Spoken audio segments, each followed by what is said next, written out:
Hello everybody, Dr. Rick Wallace here, dropping in with a little special announcement for those who have followed me for any stretch of time. You know, outside of the businesses that I run, like Myriad Business Solutions, the Visionetics Institute, Odyssey Media Group, I also do a great deal of work inside of the inner city communities in Houston, Dallas, and other areas. I'm asking now, as we push a fundraiser, that you support what the Odyssey Project is doing in the inner cities, especially with programs like Black Men Lead, which is a rite of passage initiative, and Restoring Ghetto's Forgotten Daughters, which is a program focused on helping young girls, but boys as well, suffering from childhood sexual abuse, rape, molestation, domestic abuse, absentee fatherhood, and so many other things. The information will be in the box. Thank you.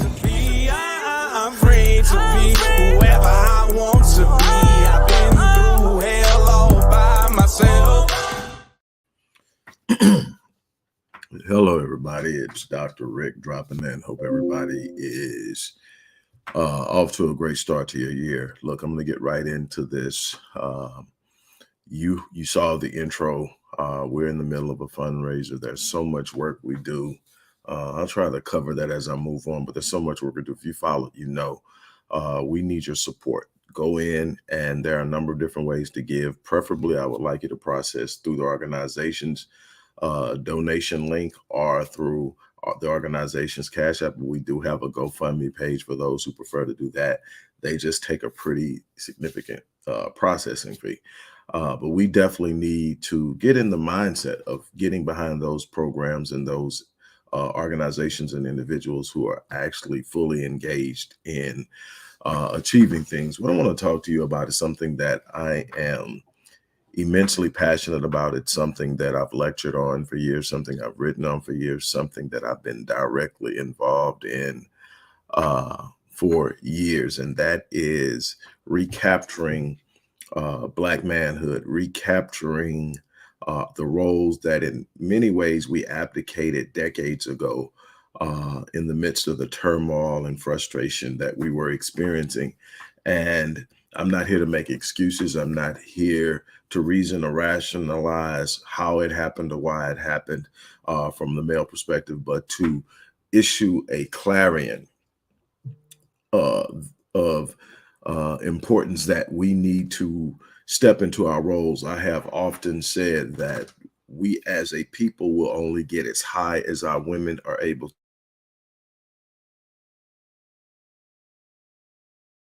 to physically lead us.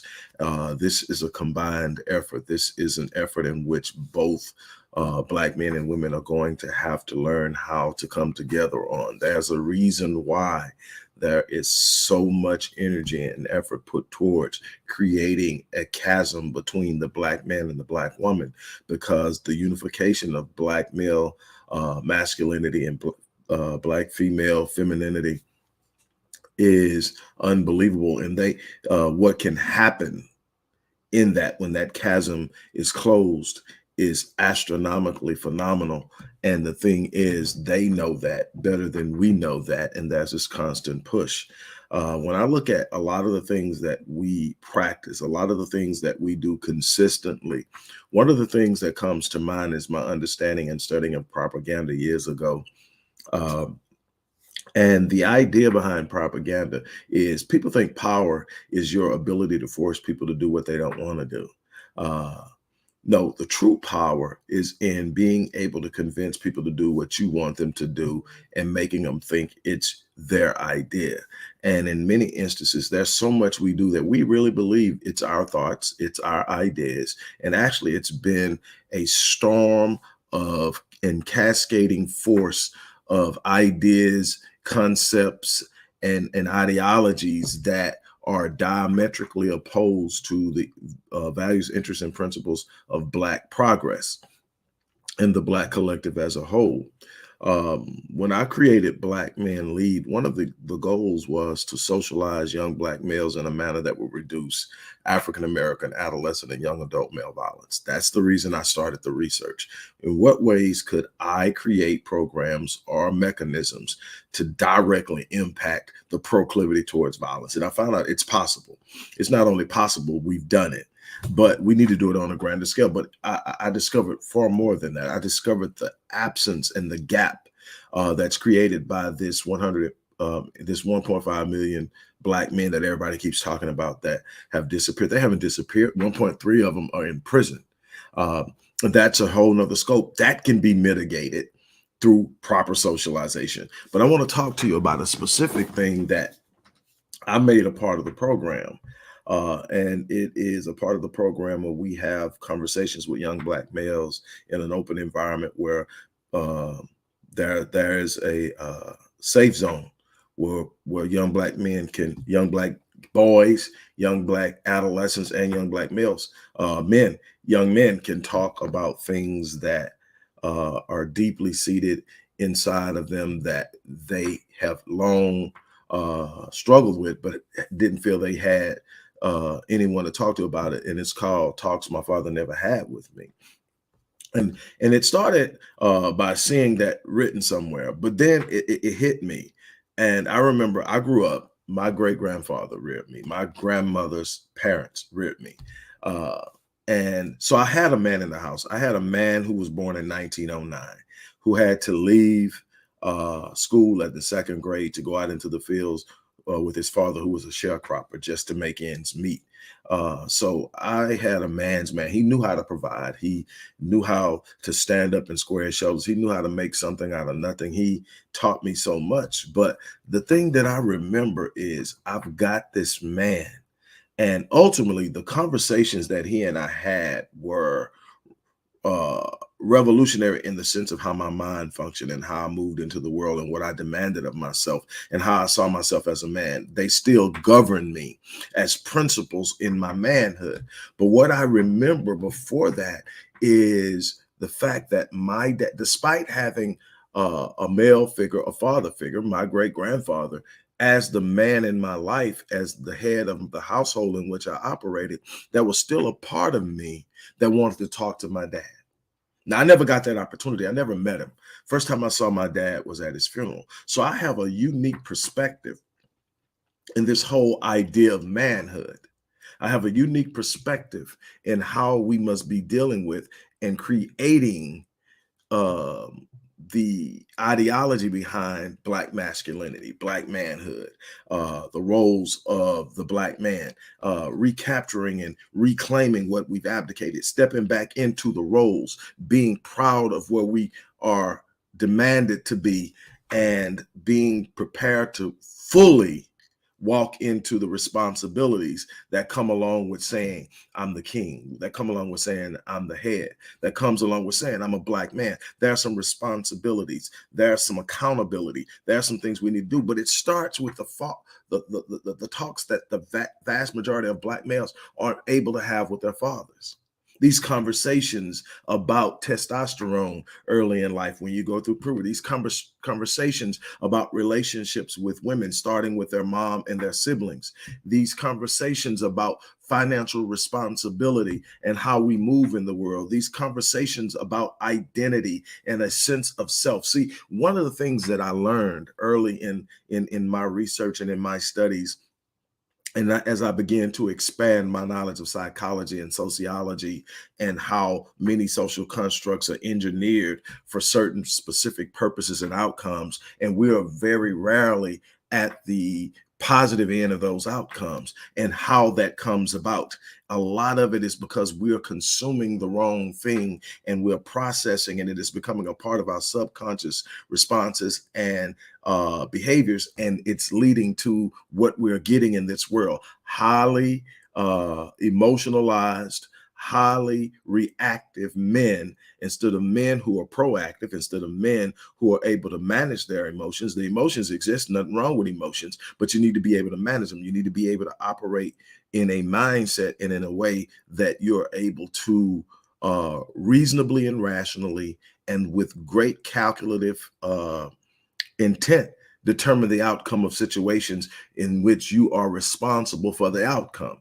And that is where I looked at. So I looked at all these different conversations that young Black boys weren't having with their fathers and said, we need to have these conversations with these young Black men. We need to sit them down in a space and open up to them. We need to sit them down, and instead of being judgmental, instead of being condescending, instead of being aloof and distant, we needed to sit down and we need to answer some questions. We need to tell them that, hey, at a certain point in time, you're going to reach a point where you are going to become physically stronger. You're going to become taller, bigger. Your voice is going to get deeper. And this is because you're producing testosterone at a much higher rate than she is. And that it is leading to a physical dominance, but it's also leading to a mental and emotional aggression that makes you more likely to act with that physical dominance to do something to defend and protect. In other words, you're growing bigger, you're growing stronger, you're growing a deeper voice, which is a form of intimidation. All of these things are actually in alignment with you becoming a protector, first of yourself, and then those in your periphery who cannot defend themselves. You are a protector before you ever develop the capacity to become a provider. You need to understand that. Why? Because if you don't understand where this aggression is coming from, if you don't have a sense of identity, and the thing is, when you rob someone of their identity, they will search for it. They will let someone else define it. They will seek it. There are some natural things inside of them that they cannot explain. So what do? They sit up and they determine that, okay, I'll figure it out. You got a bunch of kids out here killing each other because they can't understand what's flowing through their mind, through their physiological development. They can't understand what's happening to them mentally and emotionally as they develop, as they change, as certain yearnings come and they don't understand them. And they've been told that real men don't cry, real men don't feel, real men don't do this. Everything that draws them to being soft towards a woman, they're referred to as simps. Anything that says, I'm going to be responsible and I'm going to move beyond this and this is what I'm going to do, they're called simps. So what do? They develop a hardcore nature and a manipulative and a selfish nature towards that which they were designed to protect. And as soon as things don't go wrong, they strike out because they haven't been taught in the conversations how to manage. They haven't observed in the modeling of manhood because, again, dad's not there. Manhood, you got 1.3 million of our men out of the 1.5 in prison. So that's a problem. So the thing we know is when we properly racially socialize them, they are less likely to drop out of school, which reduces the chance of them becoming criminalized, which reduces the chance of them becoming incarcerated in the first place. But even after they become incarcerated, we can reduce the recidivism rate by, again, properly socializing them. It's a little bit more difficult because they've taken in so many negative concepts and ideas about life and paradigms about life that it takes a little longer, but it's possible. There's nobody that can't change, that truly wants to change. But the best time to get them is when they're starting and developing. But here's what I learned about the talks. The talks open up a discourse of engagement where there's a development of a hierarchy of respect, which is the driving demand of manhood. So as I'm talking to my grandfather, I'm developing this immense respect from him because I'm learning what my grandfather had to go to give me the things that I had. It gave me a respect. It gave me an appreciation, but it also gave me a desire to aspire to do not just what he did, but to be better because he put that on me. Look, I did this so that you can do more. But see, we're not having these conversations, the talk that we never had with because dad wasn't there, or dad was caught up, or dad was going through his own thing. You don't know how many times I get phone calls during the course of a week from people who are struggling with young Black males and they don't know how to reach them.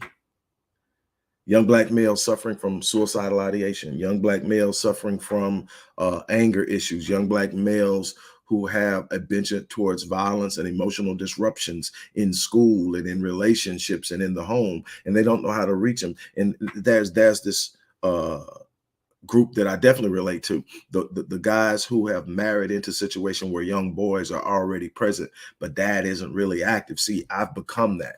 I have taken young boys as my own and reared them as my own. So I know what that feels like. It's not an easy thing because you're caught in a situation where you're not trying to replace their dad, but you're trying to fill a space that you know if it isn't filled, something bad is going to happen. But it's hard. But I get these calls on a consistent basis because, simply put, there are far too many of our children out there, young black males, and I'm going to get to probably tomorrow what's going on with our young babies, our young girls. There's a whole nother situation with that. This isn't just, but what I want to say is the way that we recapture manhood isn't by typing, "Oh my God," into comment fields when we find out they've done something stupid. It isn't by going, "Wow, oh, that's horrible, that's evil," assessing them after the fact. What we do is we're going to have to be committed to sitting up and saying we're going to properly and effectively racially socialize them. What does that mean? That means prepare them to be pro-social in an environment that in a way recognizes the challenges, the unique challenges that they're going to face as black males. It is so important to understand that, because here's what happens in the normal socialization spectrum. Every parent is responsible for socializing their kid regardless of race. You're beautiful, you're smart, this is what you do, this is what you don't do, this is how you behave, this is how you get ahead, this is what you do. All these different things of socialization is preparing them to go out into a world and function in a way that ends up producing the results that they want and that you want to see in them. Here's the difference though. After you socialize a black kid, you got to come back and you got to double down and make sure that they're properly racially social. Why? Because a bunch of the things that you're telling them they are that are positive, you're smart, you're intelligent, you're beautiful, you're handsome, all that, they're going to immediately go out into a world where the stimuli is the reverse, where you're not beautiful, where you're not smart, where you are naturally you're naturally intellectually inferior to white people, that white people are what you should be aspiring to, and you can never be this good, or you're going to have to go in a situation and be 2 to 3 times better in order to get the same respect, the same opportunities than other people that don't look like you. So what you've got to do is you've got to prepare them for that. You got to let them know, hey, you are beautiful, that you are the essence of beauty. You've got to go out that, hey, you're going to go through some things solely because of the color of your skin, but let me tell you something, you're built for it. They're going to demand that you be 2 and 3 times better than your white counterparts. Don't worry, you have the capacity to follow through and be that. There's nothing they can do to stop you if you don't allow them. Don't fall into the traps. Don't get caught up. Don't get frustrated. Find a space to sink into. I'm here for you. That's got to be the conversation. That's got to be the conversation. That's got to be the understanding in the household that you are capable to go out into this world. And despite that this world is inherently hostile towards you, you're not only going to get in the game, you're going to win. And that's the thing we have to set up, because when they go out into the world and they don't have a sense of identity, that world through social media, that world through programs in school, that world through the way that they're going to be engaged on a daily basis is going to tell them who they are if they don't already know. This is the importance of the programs we create at Odyssey Projects, is we have to build and fill in those spaces where pops and dad wasn't there. I'm dealing with multiple kids that are having suicidal ideations. Things we used to sit up and say didn't happen in the black communities on the rise because we're not handling our business, because we're caught up in the other things. And here's the problem that I see, and I'm going to call a spade, and the chips are going to fall where they may. The people who have the capacity to be the most influential are caught up in their successes. What do I mean? Those of us who have been able to navigate and get around and experience a certain level of success in the system have become content with being able to do that. And we're not looking back at those who are left behind, who need our guidance, who need our help, who need our support, who need our energy and our resources. We need to be behind programs that are doing it. We need to be behind ideas and situations. We need to be the ones that are filling in the gaps that are missing, that are leading our children into a cavern of disappointment, frustration, failure, and to the point where if we don't do something different real soon, what we're going to actually end up seeing is a decline in relevancy, to the point that we will no longer be needed or seen or viewed as being relevant. We're consistently on a political level, political and economic level. Right now, we are being replaced with Latinos, specifically Latinos from the south of the border. We're being replaced with them. They are going to be the new economic filler of what we've normally been targeted for. They're already buying more luxury vehicles than we are. Okay, And so they've got them consumer minded because they're getting access to stuff they never had access to, and they're doing something with it. Now they're a little bit more cohesive than we are, so they're actually going to benefit from it more than we've benefited from it. But then you got to look at the fact that as they do that, then economically we become insignificant in the sense of where we've been. So then what about politically? Well, politically, they've already started using them to fill in the space and be the buffer. So again, they're looking for ways to replace us. One of the things that Donald Trump did that nobody paid attention to when he won the presidency is that he proved that you didn't have to pander for the black vote to win. He never pandered to the black vote. And he got it. He never pretended anything. He said things that were totally asinine in the sense and the ideas of how we normally think. To the average person, it was asinine. But he had figured out something. He had figured out something that nobody was willing to try before. Now we have a blueprint of how to do it. So what we've got to do is we've got to make ourselves relevant. And the vote isn't the way we make ourselves relevant. Do what you want with your vote, but you're going to have cohesiveness. You're going to have male leadership. You're going to have to be feared in some way. What I mean, economically feared, that they are producing an economic force within themselves, that they are economically relevant. The moment that you establish you're economically relevant, they have to pay attention to you because it's all about money and power. You also have to establish how you're going to move and operate and how you have the ability to impact political things, not with your vote, but how you actually influence it by drawing people to you, by creating ideas, by sitting up and saying, this is how it's going to be done. Now people are paying attention. And all of a sudden, the more people are paying attention to new ideas, the less people are paying attention to the old two-party idea. Now things are being shaken up. You got to get outside of the box. You got to start thinking. That starts with freeing up the minds and unleashing the minds of young black children, boys and girls. I constantly drive and ask and push and say, hey, we need your support. We do. For 30 plus years, I've done research over almost 80,000, 78,000 or something hours of academic scientific research logged, research done. I don't know how many studies I've reviewed. I don't know how many papers. I know I've written over 1,000 academic papers myself. I've written over 25 books. I've lectured in countless areas, inside and outside of the country. Here's what I can tell you. The work that needs to be done is on ground level.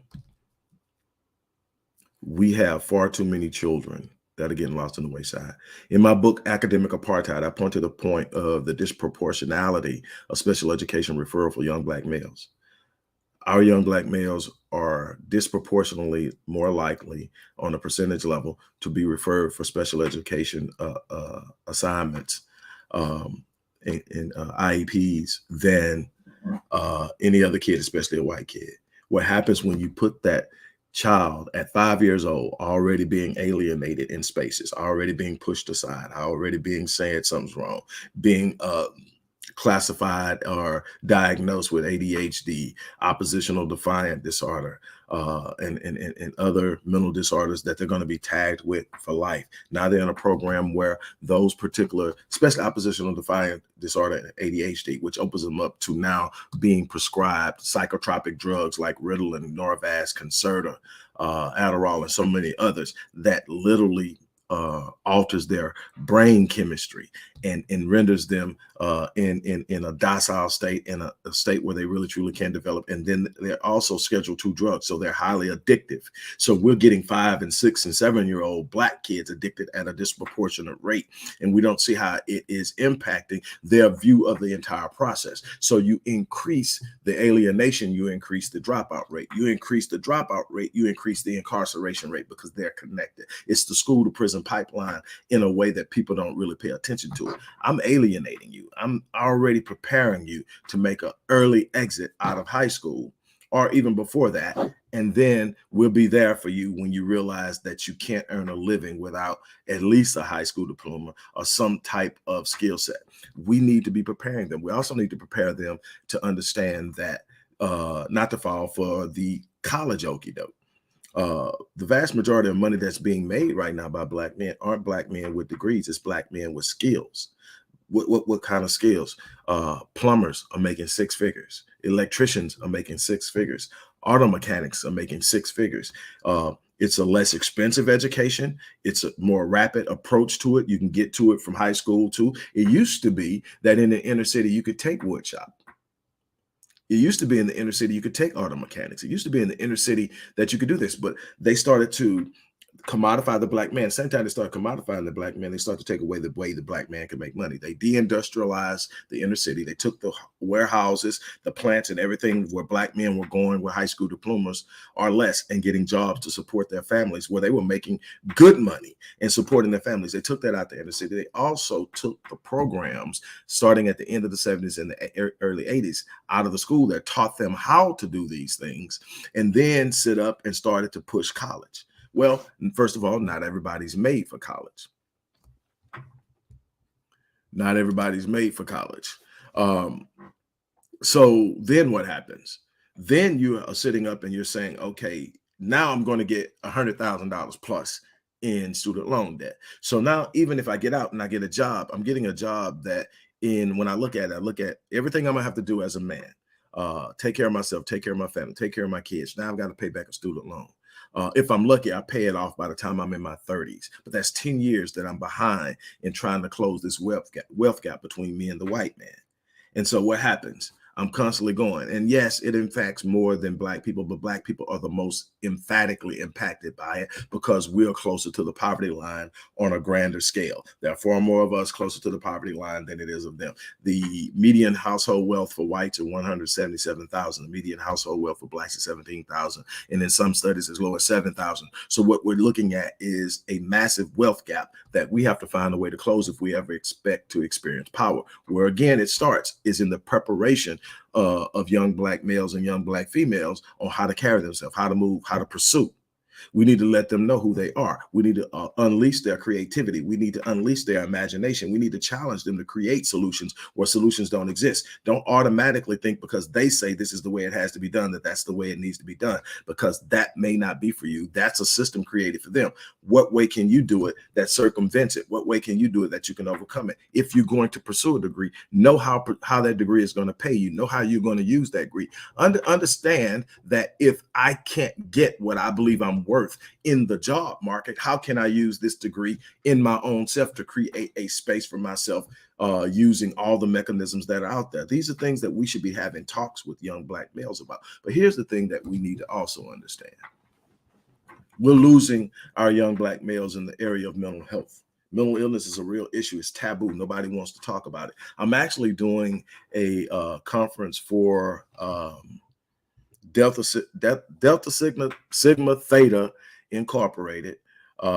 This Saturday, I'm going to be the keynote speaker, and I'm actually taking a breakout group for men. Women can attend that breakout group too, but we're going to talk about black male health, and I'm going to be doing that. But we are going to be doing that this Saturday. Let me see if I got that. Here it is.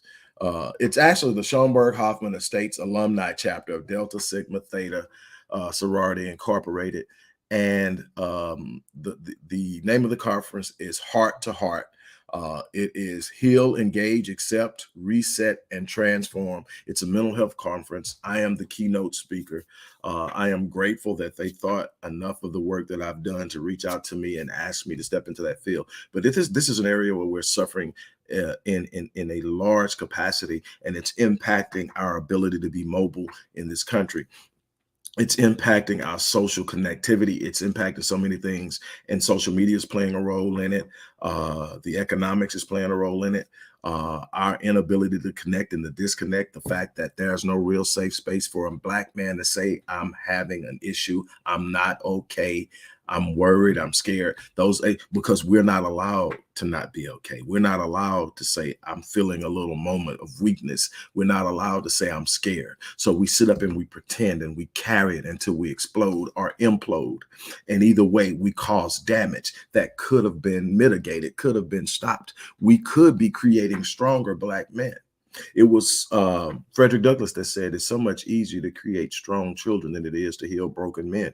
And that's the thing we need to be operating and working on. What the problem is, we don't see the uniqueness and the connectivity of us coming together. We don't see the efforts to break us apart. We don't see the efforts that are out there. Like I said, power isn't forcing someone to do something. Power at its height is convincing people to do stuff and convincing them that it was their idea.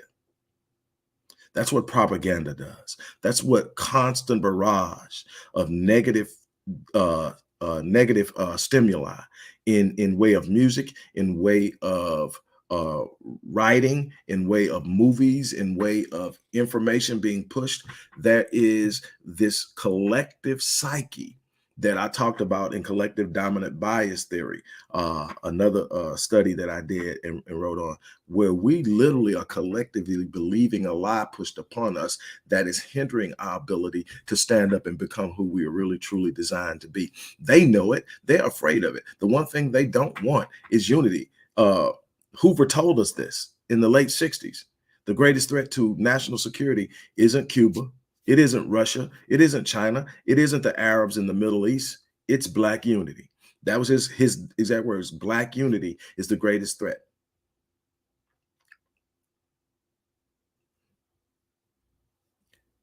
Why?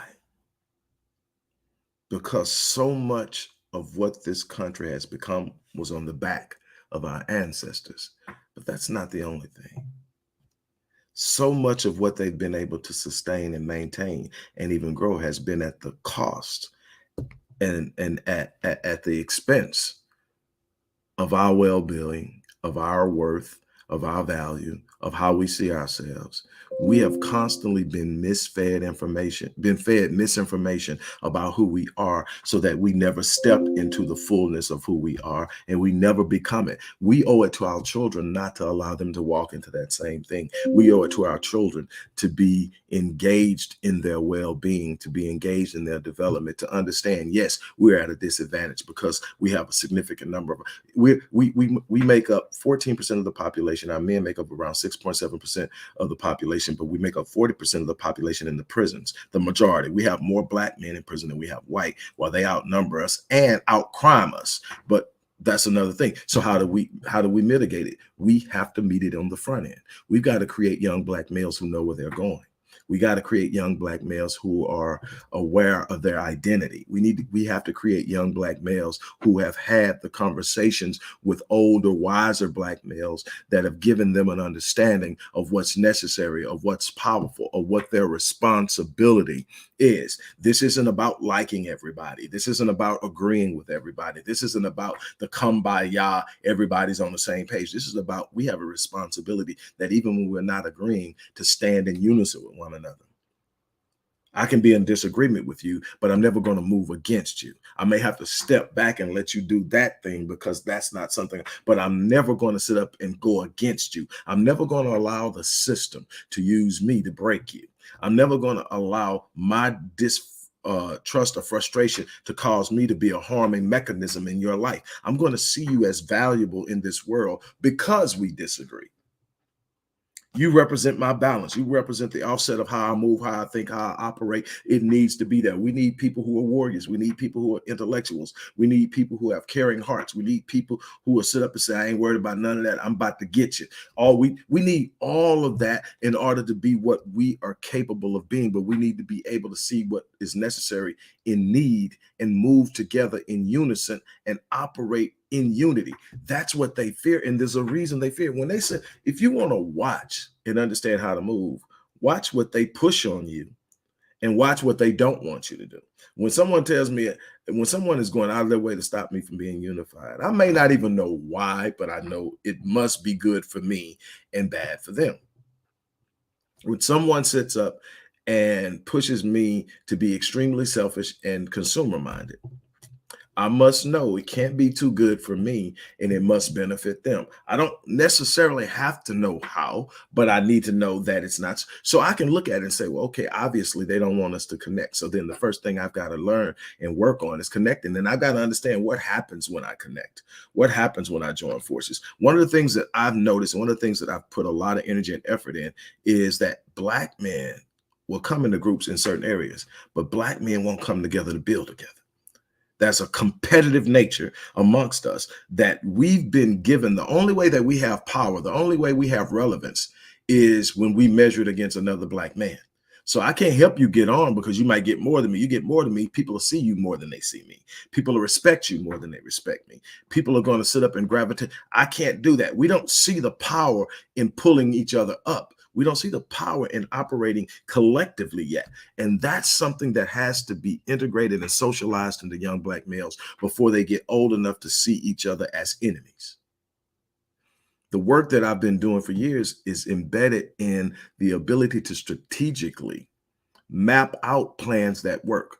We're not going to win this war on an emotional front. I'm mad, so I'm going to tap some shit. Not going to work.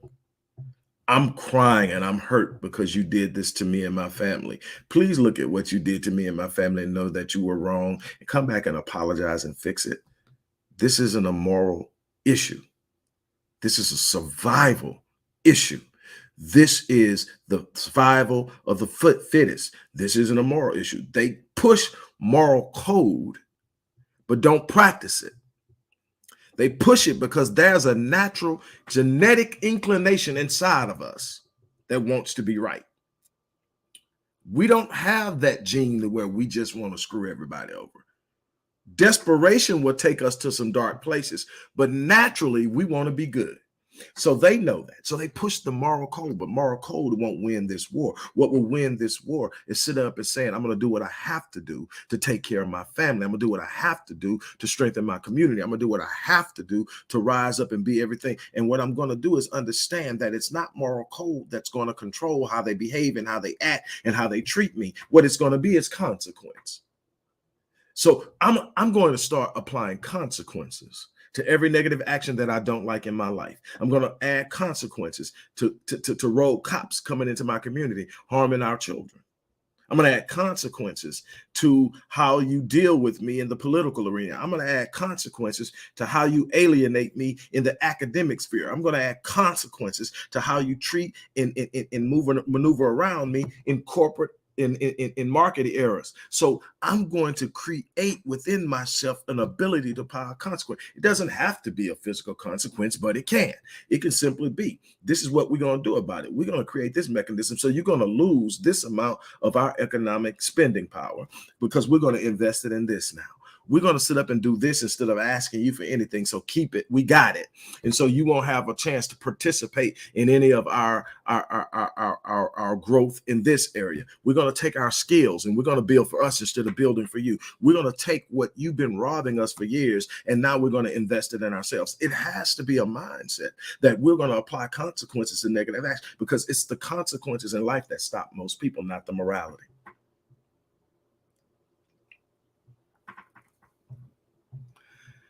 Here's the thing. None of this stuff just happens because you wish it. None of this stuff happens because you sit up and it sounds good and it's a good thing to happen. We have to get up every morning and make it happen. We've got to be invested. For over 30 years, I've just gone. And outside of running my businesses, I've been embedded in the work of the Odyssey Project. Well into the 90% tiles of the expenses of this organization over the last 20 plus years have come directly out of my pocket.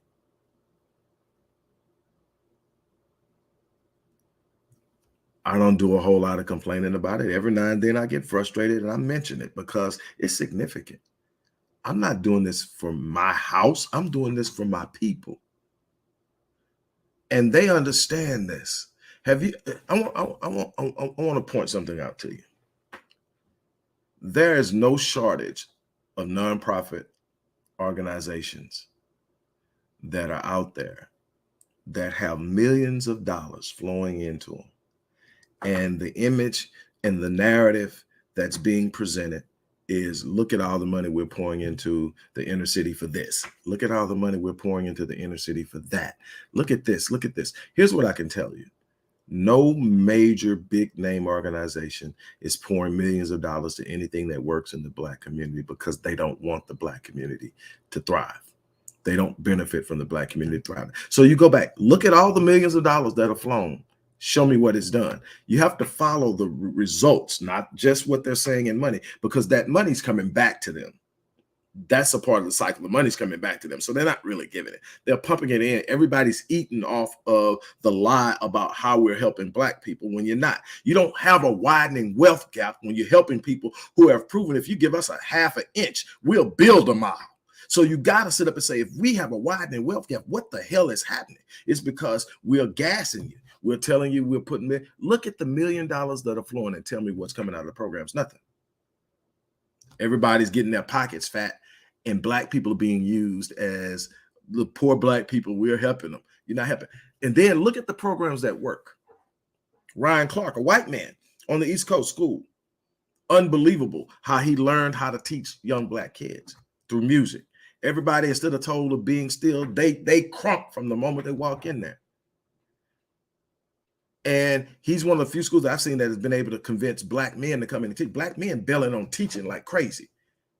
Here's what you're sending your kid to when you send them into an educational, especially public education system. Predominantly middle-class white women, then young white women, then Black women, and 1 or 2 Black men. And in most cases, the Black men who are actually in the classroom are effeminate. These are the situations we're sending our boys into. Where's the Black? How are they supposed to see Black manhood and when they don't see Black manhood? How are they supposed to assimilate or emulate Black manhood when they can't see it modeled for them on a consistent basis? It's not at home. Mom's single in way too many instances. It's not at school.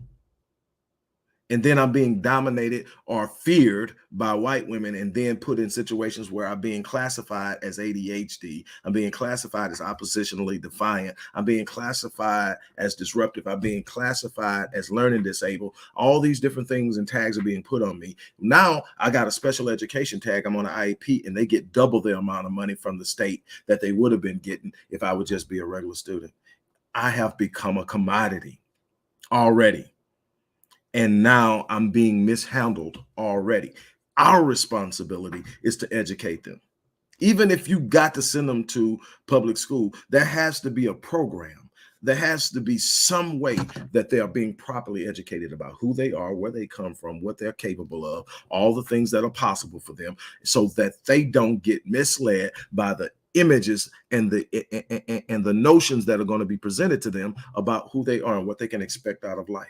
Because what they can expect once they get to school and what they see is not what you want them seeing. You want them to expect and demand more. And the thing is, they have an unlimited capacity, but they're never tapped into it because immediately it's been snatched from in front of them and a new story is being told and they're buying into it. And that's our responsibility.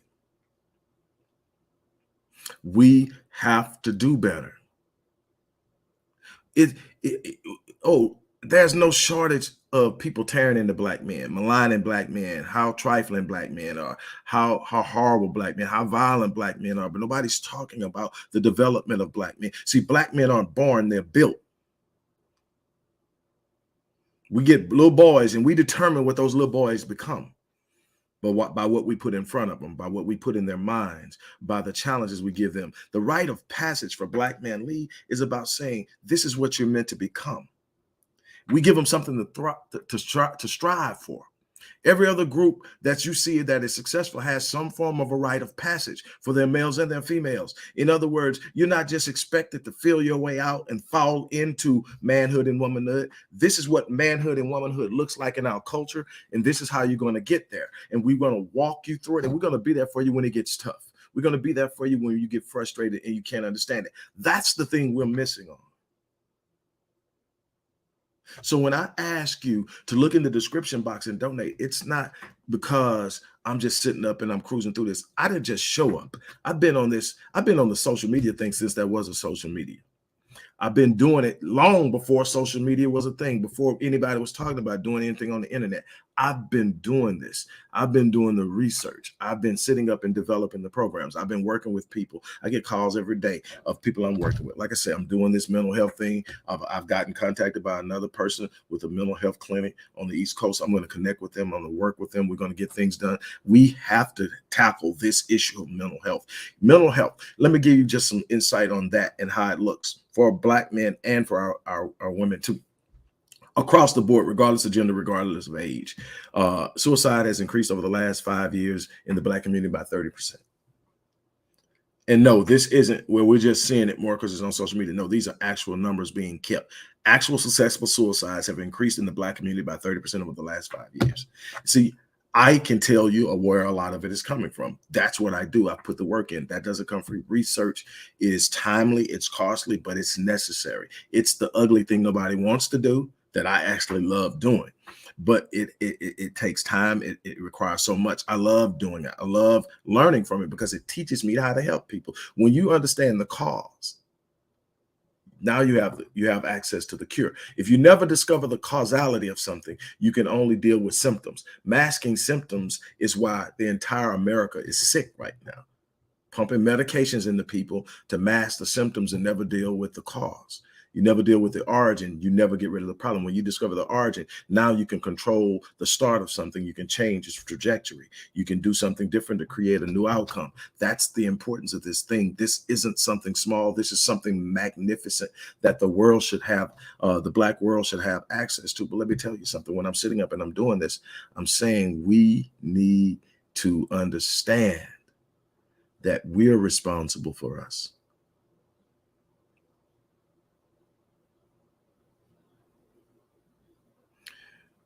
We are responsible for the Black man that we put out there. It really, but I have sons and daughters, but as a man who has 8 daughters, it scares the hell out of me that there are so many young Black males who are emotionally unstable. Not because it's their inherent reality, not because of some biological trait, a genetic trait, but because we haven't properly developed them. We haven't invested in them. We haven't put into them what's necessary. And they're fighting to become whatever they can fight. And they are maladapted. They don't have the emotional intelligence, the emotional maturity, the emotional control to manage the feeling of rejection. And they are interpreting the rejection as disrespect. And the worst thing you can do to a man is disrespect him. And so now they are reacting to the perception of disrespect because they were never taught that you don't own or possess a woman, you experience her. They were never taught that that aggression that's inside of them and that strength and that natural desire to attack at times wasn't meant to harm her, it was meant to protect her. These are the conversations we need to have. These are the principles we need to put out. They need to understand the 5 P's of manhood. They need to understand the 11 principles of manhood. They need to be exposed to this on a consistent basis. We also need to be dealing with this. But back to the thing, 30% increase. This is where it gets real crazy. Over the last 8 years, a 49% increase in suicide among Black males 14 to 24. 14 and 25, depending on what study. There are multiple studies. So between 14 and 25, let's just say 14, 25, 49% increase. Now here's something with our babies. 5 to 13 girls at the top of the list, most likely to commit suicide right now. 5 to 13. In that age frame, our girls are in a space where they don't feel safe. They're being bullied, cyber bullied, things that a lot of us my age look at and go, man, come on. But just imagine for a second. Go back. Maybe you were bullied. Maybe you were bullied. Maybe you weren't. Maybe you were a bully. But think about the dynamic when we were in school. If that was a bully at school, you just had to survive 8 hours around the bully. A lot of that time was going to be in front of a teacher, so they couldn't really deal with it. So you just had to navigate those moments where you could be in a situation where you are where no adult is and the bully can harm you or agitate, harass you. Social media says the bully has 24/7 access to you. The bully can recruit people that don't even go to your school to dislike you and to say nasty things to you. And that's what we're exposing our kids to. There's research done that says Instagram is one of the most dangerous social media platforms for young girls of any race. But imagine Black girls who are already struggling with their identity. Am I beautiful? Do I fit into the Eurocentric idea of what's gorgeous, what's beautiful, what's classy? How do I need to change myself to be accepted? They're already doing that now. And then you expose them to this excessive negative energy and attacking, and they can't escape it. And I'm looking at babies and I'm reading these stories about these young, beautiful babies killing themselves. And then we had 2 beauty contestants. One of them was former Miss USA, jump off of buildings. Women aren't even usually jumpers. Women normally are taking pills. Rarely they will use suffocation or strangulation methods, but gunshots and jumping, that's normally men. But we're seeing our women go to the extreme. Another young baby jumped off the bridge in Baton Rouge that goes over the water, the big bridge. We have an issue. There's a solution, but it's not going to come easy because it's going to be required to have resources. We're going to have to be willing to put in the work. The problem is that the ones who are able are too comfortable. The ones who can give, it doesn't touch them the way it's touching the ones in the hood, until it's your son that's got the suicidal ideations, until it's your daughter that's been abused or killed. And then it's, oh my God. We've got to stop being reactive and start being proactive. I've been saying this for years, but I love this component of Black Man Lead, the talks my father never had with me. Like I said, I never met my father. Thank God I had my grandfather in the home. But the one thing I remember more vividly than anything as I came up, and the thing that it took me a while to really get past, I want to give you guys a peep into this so you can understand what our boys are up against. I never knew my dad. First time I met my dad was at his funeral. He was in a casket. And after the funeral, we went to the cemetery and they lowered the casket into the ground. And I can remember as the casket was being lowered into the ground, this was some years ago, I was 14. As the casket is being lowered into the ground, every hope, every wish, every aspiration I had of the life I could have with that man at some point in time was lowered into that ground, never to come out again. And what I realized 20 years later, when I wrote my first book, The Invisible Father, Reversing the Curse of a Fatherless Generation, I've since written 24 more books, but that book still just rings. What I realized at that moment is that all of the successes I had achieved in my life until I was at 34 years old was me trying to prove to a dead man that I was worthy of his love. This is what our boys are dealing with. I'm trying to prove to a man, look at what you missed, but he's gone. But I'm fighting, trying to be the best I can be, trying to show him what he missed out on. And I had to realize I had to let it go. And that book was my cathartic process of putting it down.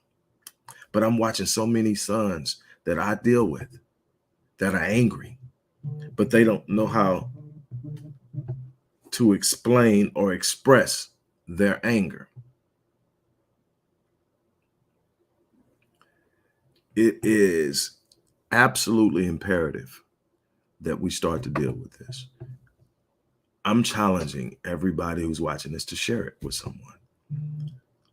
I'm asking you to assist and help support the work we're doing. In the description box is a link that you can support the organization through the organization's own processing center. or you can use CashApp. A lot of people like CashApp. It's real quick. The organization has its own CashApp account. That information is in the description box. And for those of you who prefer or just have to use GoFundMe, that link is in there. But what we are going to have to do is a better job of getting behind programs and people who are committed. We can't keep sitting up thinking that the next person's going to do it or that it's only that person's responsibility. That's not how we're going to win. That's not how other enclaves are operating. Watch how other enclaves come together. And the crazy thing is, we will go to war and battle and support them in their efforts to get something done more than we'll do it for ourselves. That's absolutely unacceptable. Look, I could go on and on about this. This is what my life has been about as far as my people is being aware. And I'm hoping that I'm leaving a legacy in the information that I'm providing. I'm hoping I'm leaving a legacy in the lives that I've touched. And I hope that it speaks of me long after I'm gone, because that's what matters to me, is that I leave this place better than when I found it. I'm going to challenge you. Go to the description box and give. On that note, I'm going to get out of here. You guys have an unbelievable remainder of your day. I still have work to do. Oh, hold on a second. Arkita Sample. That name sounds familiar. I think your name came across my desk about something. It says, how can you do something on a larger scale for school boards in other states? The thing is, I've worked with a number of different school districts. I've gone to war with the Charlotte-Mecklenburg School District. I've dealt with school districts in Atlanta, in Florida. I've dealt with colleges in Ohio, in Florida, as an advocate of young Black males predominantly, and in some cases, young females. But the goal is to organize. That's one of the things I want to do. I want to create a network of people in every major city that can then splinter out into the smaller towns in that particular area that provides the services. And then if you create the network, I don't mind being the source of the hub. When something is going on and nobody has a solution, reach out to me. But we've got to have that connectivity where everybody's engaged, where you can sit up and say, okay, this is what needs to be done, and we're prepared to do it. I have a bunch of different things that I can sit up and I can offer now, but the money isn't there. And so it gets frustrated. Now, the thing is, a lot of times, like I said, I've been doing this as an organization for well over 20 years. I still haven't achieved $20,000 in donations. People are like, I'm not giving to that. You're not living off me. Look, I have businesses that are literally supporting this stuff and supporting my family. I could actually do a whole lot better if I was selfish and I didn't care about nobody but me and my family. So me sitting up talking, trying to get $20 this month doesn't help me. What helps me is knowing that people are going to get behind programs, not just mine. I've literally also mentored young Black males who are now men, who are now running their own organizations, feeding the homeless, putting it up. We got right now in Houston, we're building right now shelters for domestic abuse, for people struggling with addiction, homeless people, mental health resources and programs. That's what I'm about. I'm about doing something. Those are the things that speak of you after you're gone. So yes, that's what I'm asking. I'm asking that we get to a point to where we literally look at it something and do what they do. Look at what they do. They literally get behind one another, and within a short period of time, they fund stuff in massive numbers. And it's because even though they act like race isn't an issue, they know. They know. Just watch them. Just watch how they move. And one thing that I was made aware of is when I went and set up the GoFundMe thing, I got to pay attention and watch the stuff that they will support each other in, that we'll sit up and we'll look at and go, you out of your darn mind. They just get behind. There's this natural thing that they do, that they defend one another even when they know each other. Man, go back and look at Darren Wilson. Darren Wilson shoots Mike Brown. I think a minimum of 7 or 8 times he hit him. He shot at him more than that. The whole time until he dropped, he's got his hands up saying, "I'm not armed, don't shoot." They leave his body out in the street for hours. Everybody that's talking about it saying that he had his hands up. He wasn't a threat because he was over 20 feet away at the time. So he wasn't an immediate threat. He wasn't armed, but he shot him. With all this information out there, when the prosecutors start talking about investigating and maybe prosecuting him, they set up a GoFundMe for Darren Wilson, and in less than a month raised over $600,000. GoFundMe took it down because that's when people made a big issue about supporting people who have been charged with crimes. And so they took it down. And so they just took it to another private platform and raised, I think, close to $1 million. He never got charged. So he literally got paid to kill him. That's how they operate. We think different. I'm not doing this. I'm not getting behind that. I'm going to do this. And the thing is, I look at the things we spend our money on. It's there. $2 billion a year in Jordans. We are $150,000 separated in wealth, household wealth. They are $177,000 in household wealth. We are at 17, and we outbuy them. We double the amount of Mercedes-Benz purchases than they do. The money's there. We are lost in symbolism.